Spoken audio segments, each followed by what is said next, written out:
Hey folks, JD here, and today we got the Syma Z3. It is a foldable brushed quadcopter. I'm hoping this is going to be quite good. It's got optical flow for stability. Now we've got quite a light breeze coming in here today. It's a range of between 2 to 4 miles an hour. I think this copter should be okay in this particular weather front, but we'll soon find out. Now I'm hoping this particular Syma drone is going to be quite good. I'm hoping it's going to be stable. We've got lots of functions to try out. It's controlled via the transmitter or via Wi-Fi if you prefer. Today I think we're going to be going for transmitter, and if we've got enough battery, maybe then we'll jump on the Wi-Fi and see exactly how we do there. But without further ado, let's get on. Right then, so what we got? Let's pop our phone in there. Let's fold this out. Really easy to fold out. There's no locks, nothing at all like that. So once you've folded them out, that's everything that you've got. You've got no buttons to slide them back in to unlock. Right, let's click and hold. Turns on. Transmitter first, as with everything. Single one up and one down to bind. All these LEDs now are solid. From this point now we can connect to the Wi-Fi. Make sure you always do the transmitter first. I say this in a lot of my videos. I don't say it in every one, but make sure you do, just simply because if you bind with the smartphone or if you bind with the transmitter, whichever one you bind with first, that's going to be your control medium. So if you bind with the smartphone but you want to control with the transmitter, you have to turn everything off and bind and rebind again. Now this particular app is called Syma Fly. We've seen Syma Fly before. Now the Z3 did not show up in here.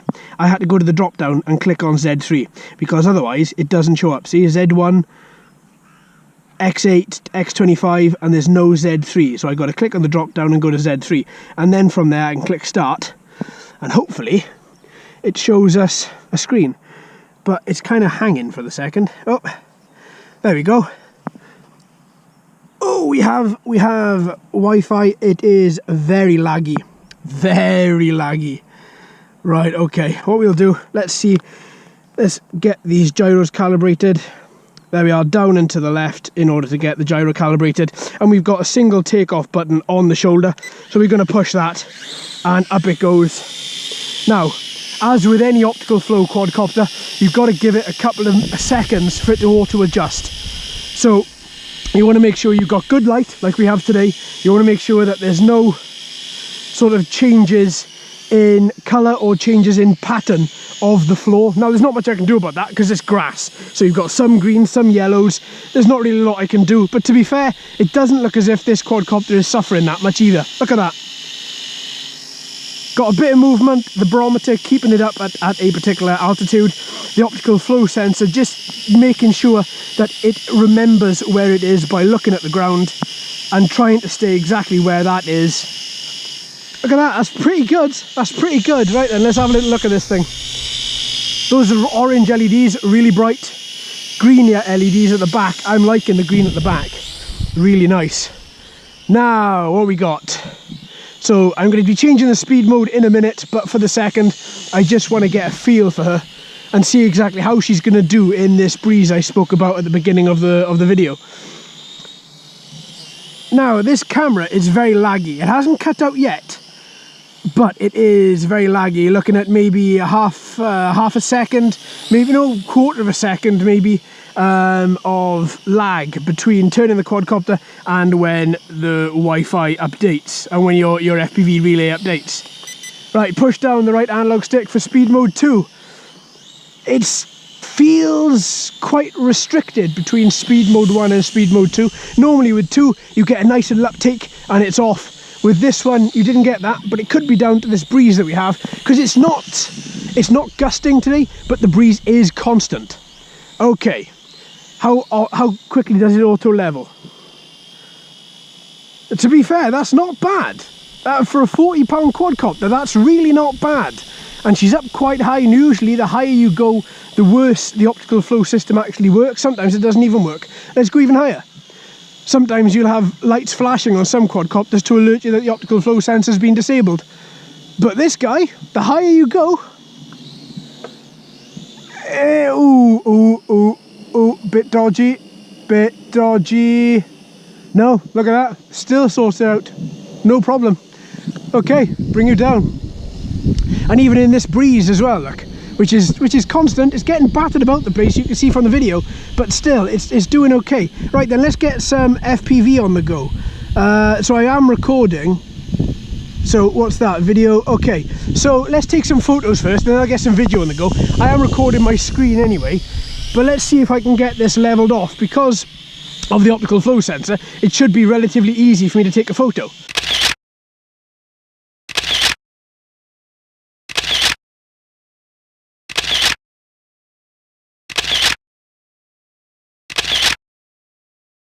Right, there we go. So let's, that's good.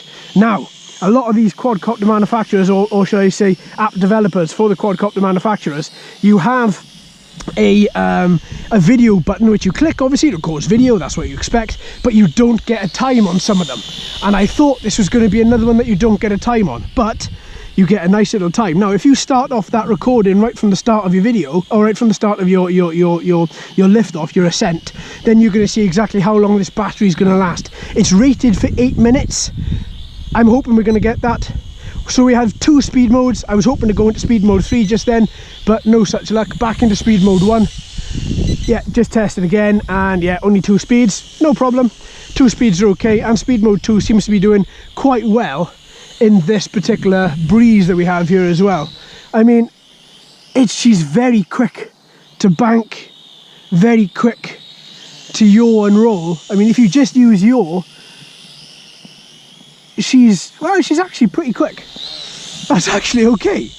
Quite shocked at that. But if you use yaw and roll as well, which is the best, I think, the best way to turn your quadcopter, then you are going to get her flighting about a little bit. She is a little bit speedy, and she will turn really quickly. See, based on my movements, she is very, very quick. But that's in speed mode 2. In speed mode 1, much more manageable, much nicer.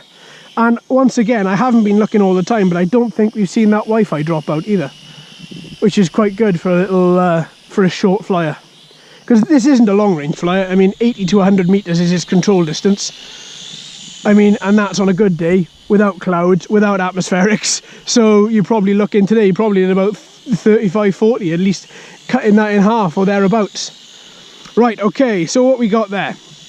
So let's see what other things we've got here. We've got the 1 key takeoff, we've got the 1 key landing, but we've also got headless mode, should you want to use it as well, which is not something that I use, and you should use that from the start as your point of reference when you take off.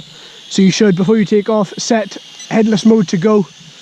At least that way then you've got, oh, there we are, at least that way then, I had to take it out then, at least that way then you've got your point of reference and you set your orientation, so that headless mode controls will make sense, because they don't always, I find.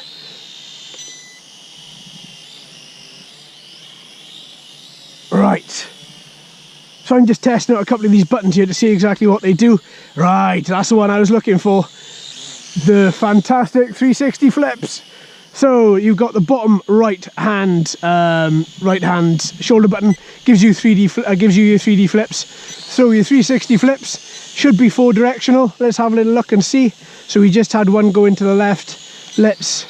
Yeah, that's one going to the right. So this one looks like you have to click the button first. Sorry, you have to pull your direction down and then click the button for it to work. I've just been trying to get it to work by clicking the button and then a direction, and it doesn't work. So it's button down and then direction. Likewise, if you, oh god, that leveling off is amazing. And then likewise forward, and then, yeah. So you have to direction first and then. Not listening to what I'm saying, there we go. Perfect. Quite nice, and they were quite tight as well. I mean, look at that, it's quite nice. And the good thing is, normally with an optical, a barometer driven quadcopter, as you know, they would just drift off and you've got to try and bring them back in. But with the optical flow, as soon as you do it, you can almost guarantee, there we are, bam, it's going to lock itself back out again, and that's going to be fine. Right, so we've been recording video now for 4 minutes. So what I'm going to do, bring it down for a bit of a grass cutting session, and I'm going to see, There we go. Whether we can take it back up on the Wi-Fi for a little minute and see exactly what we have from there. But so far, I'm quite impressed with this. It flies very nicely. 2 speed modes, does wallow a little bit, but to be fair, that's doesn't really bother me. And to be fair, you're really going to expect that for something as cheap as this. So we should be auto bound here as well. Yeah, we are. There we are, back up. Now, usually with Wi-Fi features, there are a couple of things that don't work. So let's give this a shot. It's a lot more difficult to control this particular quadcopter. Optical flow sensor works, barometer works. Oh, very quick to respond though. And as soon as you let go of the controls, she stops, which is another good thing. I like that. Okay, let's bring her forward. She's not that loud either. For a brushed copter, she's not that loud. She's got that Syma sound to her. And anybody who has actually flown a Syma will know what I mean. If you've flown the X5UW, the X5UC, the X5C, and to be honest, what I'm trying to say is any of the X5s really, you're going to get that really sort of what am I trying to say? Non-laboured sound. Oh, there we go. That is battery. So it does not have return to home. Well, it does, but not GPS return to home because this isn't a GPS copter. Ooh, now it's going a little bit weird. That's okay though. Well done, Mr. Syma. Oh, right. You. There we go. There we go. I think that funniness was actually me. So I'm going to totally discount that. I'm going to bring her around and let's just click the auto land. And another good thing about that optical flow, as you saw, she was reading, so when she came down to auto land, she just came down in the same place. And that was it, straight on the floor. No problem at all. That's nice. I like that. Now this is more of a summer flyer because it is very, very light. This is something we have gone through in the unboxing and again today. And I think that she is going to be a nice little summer flyer. Now today we have winds about to 4 miles an hour. It handled very, very well. That camera, again, I didn't see if it did break out. We'll soon see when we review the footage. There is lag in the camera. The quality isn't fantastic. All these things we know from these particular grade quadcopters, so I'm not that particularly bothered. What I'm more bothered with a copter like this is how it flies. Some of the features work? Headless mode worked.